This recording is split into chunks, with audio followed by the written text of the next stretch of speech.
এখানে দুঃখজনক বিষয় হলো যে জুলাই স্পিরিটকে ধারণ করে যে সংস্কারগুলো গত 1 বছরে হয়ে যাওয়ার কথা ছিল এবং ফেসিবাদের যে ফ্রেমিং এখানে তৈরি করা হয়েছে, যে স্ট্রাকচারটা গত 15 বছর তৈরি হয়েছে, এটাকে ভেঙে একটি নতুন জুলাই স্পিরিটকে ধারণ করে একটা প্রেম দাঁড় করানোর কথা ছিল। কিন্তু এখানে দুঃখজনক হলো যে রাজনৈতিক দলগুলোর ভিতরে আমরা সেই সদিচ্ছা, সেই উদারতার ঘাটতি পরিলক্ষিত হয়েছে। বিশেষ করে ঐক্যমত কমিশনের বেশ কিছু রিপোর্ট আমাদের কাছে এসেছে এবং সেখানকার আপনাদের মাধ্যমে, মিডিয়ার মাধ্যমে অনেকগুলো বক্তব্য অথবা তাদের ভিতরে যে ডিবেটগুলো হয়েছে সেটা দেখেছি। তো সেখানে আমরা খুবই আশাহত হয়েছি যে আমাদের রাজনীতিবিদ যারা, তারা আসলে এই ফ্রেমিংটাকে ভাঙতে চাচ্ছেন না কেন জানি।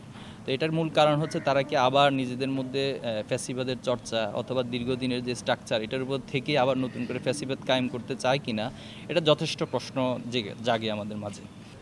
আচ্ছা দেখুন, রাজনৈতিক দল হিসেবে নির্বাচন না চাওয়ার কোনো কারণ আমি দেখি না। সবারই নির্বাচন চাওয়াটাই খুব স্বাভাবিক, এটা একটা প্রক্রিয়া। আর জুলাই আগস্টের পর যে প্রক্রিয়ায় ইন্টারিম গভর্নমেন্ট গঠন হয়েছে, তো ছাত্র সংগঠন হিসেবে, ছাত্র শিবিরের জায়গা থেকে একটি সচেতন সংগঠন হিসেবে আমরা অবজার্ভ করছি। বিশেষ করে শহীদ পরিবারের সাথে আমরা যেখানে মত বিনিময় করেছি, কথা বলেছি, সবার বক্তব্য হচ্ছে তারাও নির্বাচন চায়, তবে তার আগে গণহত্যার একটি উল্লেখযোগ্য দৃশ্যমান বিচার তারা চায়। পাশাপাশি জুলাই যে ঘোষণাপত্র হয়েছে, সেখানেও আপনি দেখবেন যে অনেকগুলো গুরুত্বপূর্ণ ইস্যু বাদ পড়েছে।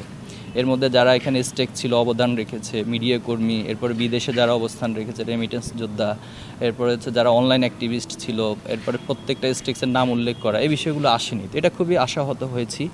পাশাপাশি হলো যে সংস্কারগুলো, যে সেটাও শহীদ পরিবার থেকে বারবার বলা হয়েছে যে তারা যেন একটা স্থায়ী সংস্কার এবং স্থায়ী পরিবর্তনের দিকে বাংলাদেশ যায়, তারা সেটা চায়।